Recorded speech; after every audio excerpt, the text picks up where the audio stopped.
very much interested in comparing and contrasting the new urban setting of industry with the beautiful environs of nature. Can't we get back to nature? So Mary Shelley's Frankenstein, perhaps the first work of science fiction, perhaps a work of horror, perhaps a work of romanticism, but all in all posing extraordinary questions about science, society, and the limits, perhaps, of science. So let's see what we have. This is a beautiful image of Mary Shelley.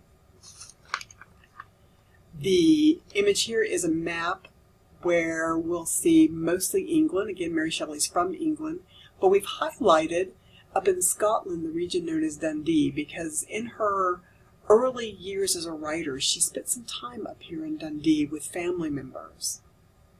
So you'll see this little area up in Scotland where you have the little red dot. So let's do a very quick overview of the historical setting. Mary Shelley is alive from 1797 to 1851. She is the child of political philosophers. She is the daughter of Mary Wollstonecraft, who is considered to be one of the first writers of feminist political theory, so a very strong, vocal mother. Though for Shelley, unfortunately, she never really came to know her mother. Her mother died about a month after Mary was born. So that's an interesting issue. It's a sad issue, of course, for this family, but it's also an issue related to Shelley's own fictional work. She will talk about the death of a mother being a very important issue for her protagonist or antagonist, depending on how you look at Victor Frankenstein. So she's around from 1797 to 1851.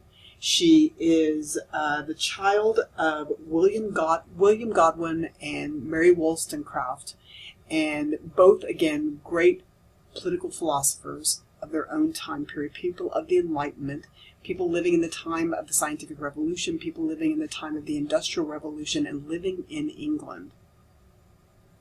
She will marry the poet Percy Bysshe Shelley, and therefore getting her name Mary Shelley in that regard. So she hangs out, if you will, with a very interesting crowd of political philosophers, poets, and writers during a time of great change, not only in England but in Europe as a whole. We mentioned from the map that she will spend some formative years up here on the Tay River in Dundee, Scotland. And I just have a few images for you to take a look at. A lot of the scenes that she describes in her novel seem to be taken straight out of this region. So it's nice to take a look. So you see the beautiful river, you see rolling hills, but it's also an industrial town in the time that she's growing up. It was very famous for textile mills. So a lot of textile production, a lot of industrial production going on, but also right next door to this beautiful exteriors. So again, some beautiful images from winter. Some of the scenes take place in winter in this novel. Again, along the river, there's some important issues, some important plot twists that happen along the river and bridges. This, of course, is these are all modern images, but again, this modern image still some of the architecture associated with the time when Mary Shelley was living and writing in this area.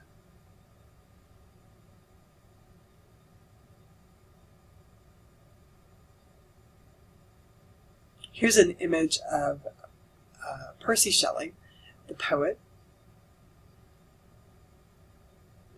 And these images from Geneva, Switzerland. As you know, the origins of the story of Frankenstein most likely take place when a group of friends, including both Percy and Mary Shelley, were in Geneva, Switzerland, and a terrible storm came up and kept them indoors, and they decided that they would entertain one another with stories.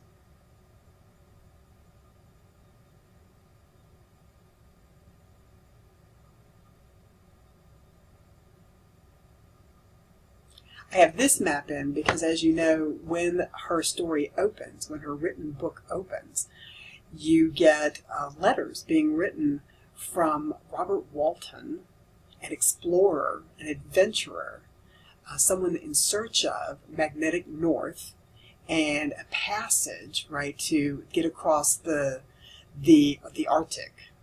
So can we sail from England, which is in this image way over here, right? Here's your UK, here's England in the North Sea, here's Scandinavia. This is all Russia, right? Russia and Siberia. And the idea is, can you, from England, sail north and somehow manage to get to China? Can you come over here? Because trade to China was big, just as it is today. So he's an explorer trying to find that North Passage, that passage across the North Pole, trying to figure out, can I find magnetic north? He, like Victor, is obsessed with trying to find answers to these kinds of questions. He, too, is something of a scientist, right? So I thought what we would do is, just to get you going, if you haven't already started, and you certainly need to do an outline of the first few chapters. I have another video where I have tried to outline most of the book. It's certainly not as thorough as you might find elsewhere, but just to sort of give you a nice overview. So the book opens with a preface in which Shelley discusses some of her influences and her inspirations. Once you get through that, and I will grant you, the writing is from the 1800s, so it's a little slow going, but hang in there. Following that is a series of letters written by an explorer to his sister. These are fictional. However, the premise is not. This kind of exploration was happening at the time that Shelley was working.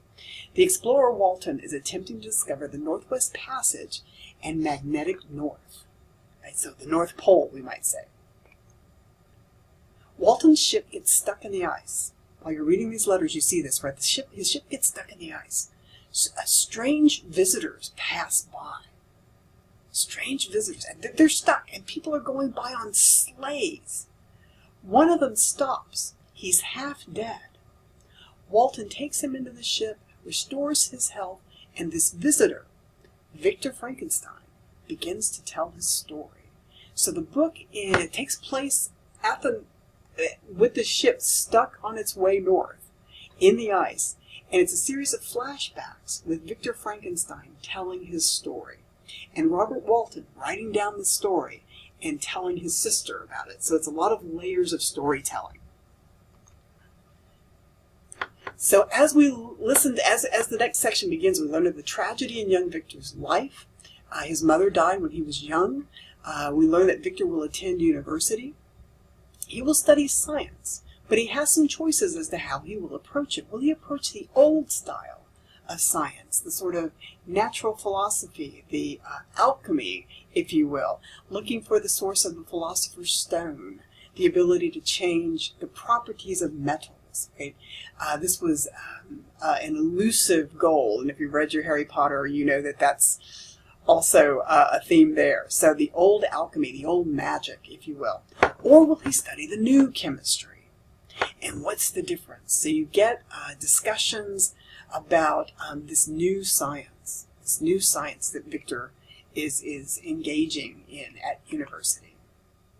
The ancient teachers of alchemy promised impossibilities and performed nothing, Shelley says. The modern masters promise very little. These are the chemists. They know that metals cannot be transmuted, metals cannot be changed, and that the elixir of life, right, the elixir for eternal life, which alchemists were often looking for, this is a chimera, this is a myth. But these philosophers, whose hands seem only made to dabble in dirt, and their eyes to pore over microscopes or the crucible, have indeed performed miracles. They penetrate into the recesses of nature and show how she works in her hiding places. These are the modern chemists, the modern scientists. They ascend into the heavens. They have discovered how the blood circulates and the nature of the air we breathe. Yes, they have acquired new and almost unlimited powers. They can command the thunders of heaven mimic the earthquake, and even mock the invisible world with its own shadows.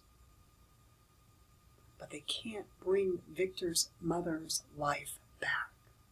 So they can do amazing things, these new scientists, but they can't seem to do the things that he would like to do. So keep reading. Victor tells Walton the whole story.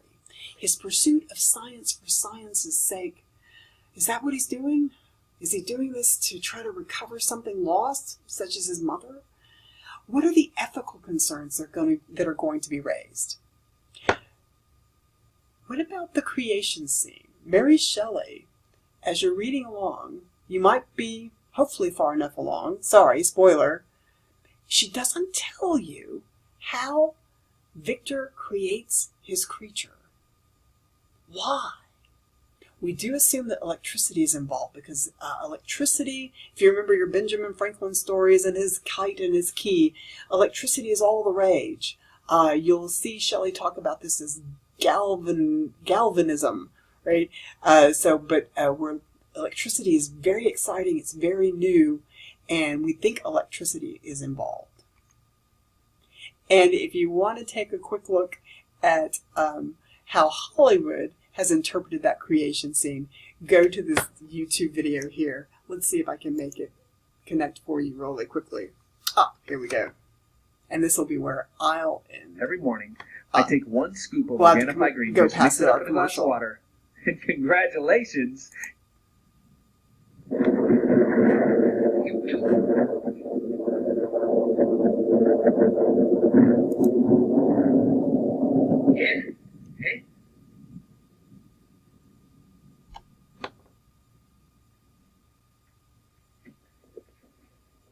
Quite a good scene, isn't it?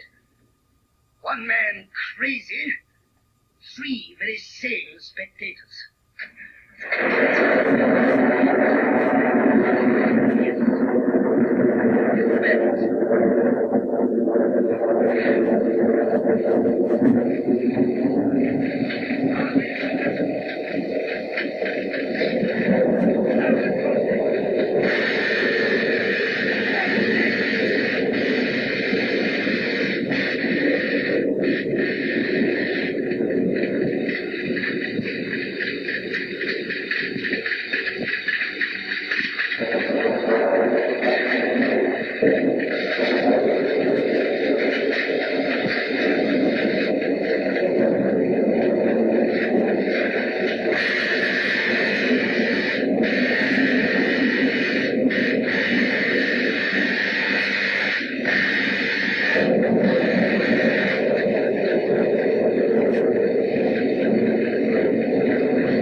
It's alive.